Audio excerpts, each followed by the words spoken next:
നിങ്ങളുടെ ഇഷ്ട പരമ്പരകൾ എക്സ്ക്ലൂസീവായി സൺ നെക്സ്റ്റ് ആപ്പിലൂടെ തികച്ചും ഫ്രീ ആയി ഇപ്പോഴേ ആപ്പ് ഡൗൺലോഡ് ചെയ്യൂ. സുനിഷേ, എന്താ നിന്റെ ഉദ്ദേശം? ഇവിടെ ഇങ്ങനെ കുത്തിപ്പിടിച്ചിരുന്ന് ജീവിതം കളയാനാണോ? എടാ, പോയവര് പോയി. ഇനി അത് ഓർത്ത് വിഷമിച്ചിരുന്നിട്ട് എന്താ കാര്യം? എത്ര കാലം നീ ഇങ്ങനെ അവളെ ഓർത്ത് വിടങ്ങനെ ഇരിക്കും? നിനക്ക് വല്ല പണിക്കും പോയിക്കൂടാ മോനെ.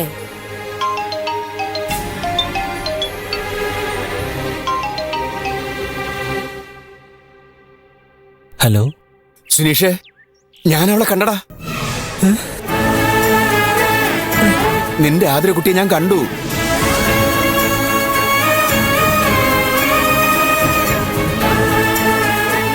നേരാണോ? അവളെവിടെ ഉണ്ട്? അതൊക്കെ നേരി പറയാം. നീ പെട്ടെന്ന് ഇങ്ങോട്ട് വാ. ആ ശരിയാണ്, ഞാൻ ദേ വരുന്നു. നീ അങ്ങോട്ടാ? പുറത്തേക്ക്. അത് മനസ്സിലായി. നിന്നെ ആരെ വിളിച്ചത്? സുഗണ്ണാണോ? അതെ. എന്താ അവൻ പറഞ്ഞത്? ഒന്നുമില്ല. അവൻ ആരെ കണ്ട കാര്യ പറഞ്ഞത്? എടാ, ഞാൻ ചോദിച്ചത് നീ കേട്ടില്ലേ? സുനീഷേ,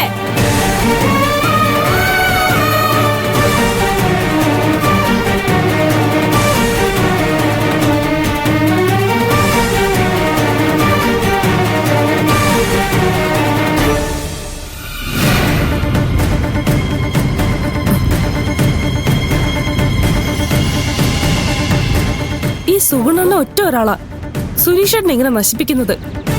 ആ കൂട്ടുകെട്ട് നിർത്തിയാൽ തന്നെ ഏട്ടൻ രക്ഷപ്പെട്ടു.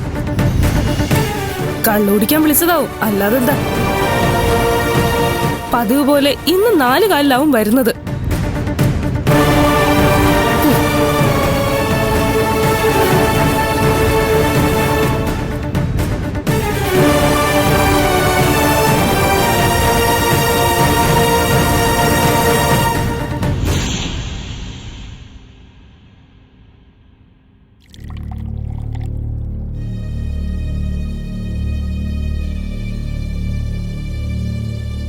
അണ്ണാ. ആ നീയാ? ഇരിക്കടാ, ഒരെണ്ണം ഒഴിച്ച് കഴിക്ക്. എനിക്ക് വേണ്ട. അതെന്താ നിർത്തിയോ? എനിക്ക് ആദര കുട്ടി ഒന്ന് കാണണം. അവളെ എവിടെ വെച്ചാ കണ്ടതെന്ന് മാത്രം അണ്ണൻ പറഞ്ഞാൽ മതി. എടാ ഇറക്കാ, നീ എന്താ ചാകാൻ പോകണോ? ചത്താലും സാരമില്ല, എനിക്ക് അവളെ കണ്ടേ പറ്റൂ.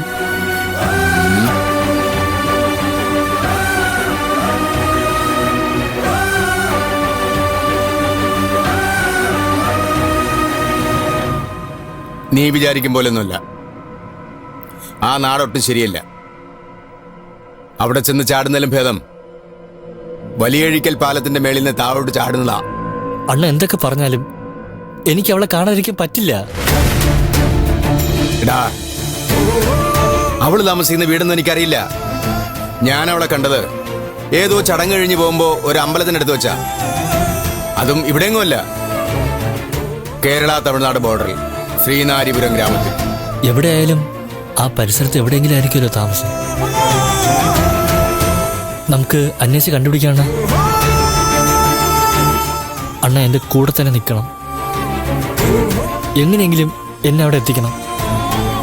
എടാ, അവിടെ ചെന്ന് പെട്ടാൽ ജീവനോടെ തിരിച്ചു വരാൻ പറ്റുമെന്നുള്ള അറിയില്ല. അണ്ണനെ മരിക്കാൻ പേടിയുണ്ടോ? ആ, എനിക്കുണ്ട്. എന്നാ എനിക്കതില്ല. പേടിക്കണ്ട അണ്ണ, എനിക്ക് വേണ്ടി മരിക്കൊന്നും വേണ്ട. എന്നെ ആ സ്ഥലത്തൊന്ന് എത്തിച്ചാൽ മാത്രം മതി. എന്നിട്ട് അണ്ണൻ തിരിച്ചു പൊക്കൂ. ജീവിക്കാനായാലും മരിക്കാനായാലും ഞാൻ ഒറ്റയ്ക്ക് മതി. എടാ എടാ സുനീഷേ, എടാ സുനീഷേ, നിക്ക്.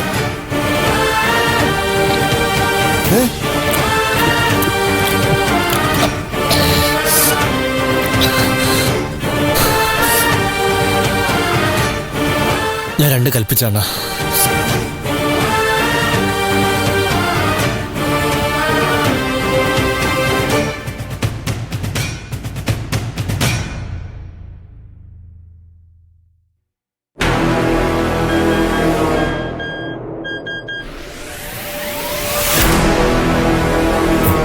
പ്രിയപ്പെട്ട അജയ, നീ കാണിച്ചത് വളരെ ബുദ്ധിമോശമായിപ്പോയി.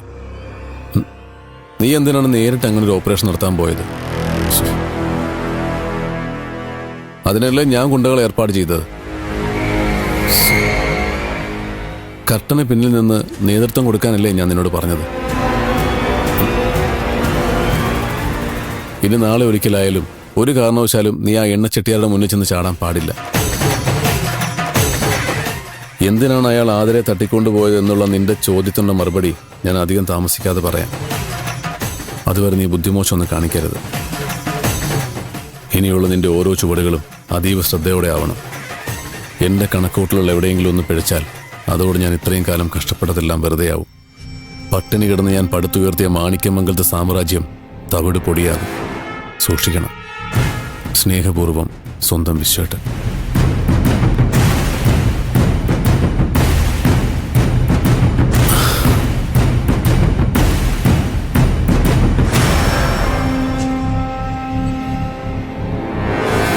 ഹലോ, എന്താ ഇത്രയും ഗഹനമായൊരു ആലോചന? ഒന്നും പറയണ്ട. ഏട്ടന്റെ ഓരോ ബാലും തലയില്ലാത്ത മെസ്സേജുകൾ.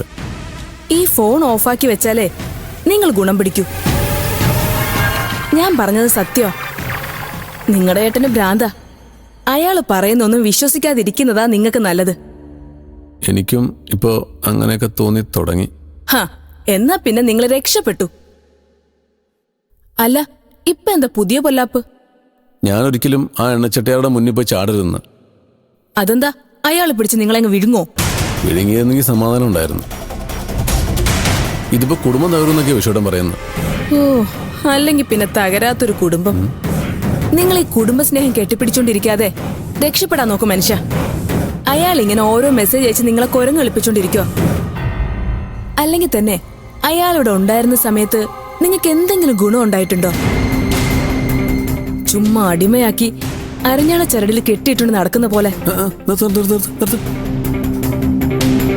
അല്ല, ഏട്ടന് അറിഞ്ഞാണോ ഉണ്ടെന്ന് നിനക്കെങ്ങനെ അറിയാം? ദേ, ഒറ്റ ചവിട്ടങ്ങ് വച്ചെന്നാലുണ്ടല്ലോ. ഞാനൊരു അലങ്കാരം പറഞ്ഞതല്ലേ. ഓ, അങ്ങനെ. ഏട്ടനെ വിട്ട് ഇനി നിങ്ങൾ ഞാൻ പറയുന്നത് അനുസരിച്ചാ നിങ്ങൾ രക്ഷപ്പെട്ടു. നീ പറ, നീ ഇപ്പൊ അതിന്റെ ഒരു കുഴപ്പം വേണ്ട. ഇപ്പൊ ഈ വീട്ടില് കയ്യെത്തും ദൂരത്തുള്ളത് ആരാ? നിങ്ങളുടെ വിശ്വേട്ടനല്ലോ, ചന്ദ്രേട്ടനല്ലേ? അപ്പൊ നിങ്ങൾ അയാളുടെ കൂടെ കൂടണം. ചുമ്മാ അയാളെ ഇങ്ങനെ ശത്രുവാക്കി വെച്ചതുകൊണ്ട് യാതൊരു കാര്യവുമില്ല. അകലെയുള്ള ബന്ധുവിനേക്കാൾ ഉപകാരപ്പെടുന്നത് അടുത്തുള്ള ശത്രുവാണെന്ന് കേട്ടിട്ടില്ലേ? നീ എന്തോ പറയുന്നത്? മലയാളം എന്താ കേട്ടിട്ട് മനസ്സിലാവുന്നില്ലേ? എടോ മനുഷ്യ, ഇപ്പൊ നിലവില് ആ 1500 കോടിയുടെ അവകാശി അത് നിങ്ങൾ രണ്ടുപേരും മാത്രമാ. ആള് കൂടുന്നതിനു മുമ്പ് അത് എവിടെയുണ്ടെന്ന് കണ്ടെത്തി രണ്ടായിട്ട് വീതിച്ചെടുക്കുന്നതാ നല്ലത്. അതാ ബുദ്ധി. അല്ലെങ്കിൽ ഈ ജന്മം അത് നിങ്ങൾക്ക് കിട്ടാനും പോകുന്നില്ല. ആളുകൂടിയാ പാമ്പ് ചാവില്ല. 1000 അഭിപ്രായം ഉണ്ടാവുകയും ചെയ്യും. ഇപ്പോ പറ്റിയ സമയം. 4 തട്ടിൽ നിൽക്കുന്ന ഈ സമയത്ത് ആ സ്വത്ത് അടിച്ചു മാറ്റാൻ വളരെ എളുപ്പാ. അറിഞ്ഞ അങ്ങ് ഒലത്തും. അയാളോട് പോവാൻ പറ. കാശിയിൽ എങ്ങനെ പോയി കിടക്കുന്ന അയാള് എങ്ങനെ ഇതൊക്കെ അറിയാനാ? അത് വിശ്വനെ കുറിച്ച് നിനക്ക് അറിയാത്തോണ്ട് പറയുന്നതാ. ആ, വിശ്വേട്ടനെ കുറിച്ച് അറിയില്ലെങ്കിലും അജയേട്ടനെ കുറിച്ച് എനിക്ക് നന്നായിട്ട് അറിയാം. എന്തോന്നു? ഏതായാലും അയാളേക്കാൾ വലിയ ഉടായിപ്പാ നിങ്ങള്. പൊടി. നിങ്ങൾ വിചാരിച്ച ഇതൊക്കെ ഈസി ആയിട്ട് നടക്കും. നടക്കോ? നടക്കും. ഇല്ലെങ്കിൽ നമ്മളത് നടത്തി കാണിക്കും. നിങ്ങൾ ആദ്യം നിങ്ങളുടെ ചന്ദ്രേട്ടനെ എങ്ങനെയെങ്കിലും കയ്യിലെടുക്കാൻ നോക്ക്. പിന്നെന്ത് ചെയ്യണമെന്ന് നമുക്ക് അപ്പം ആലോചിക്കാം.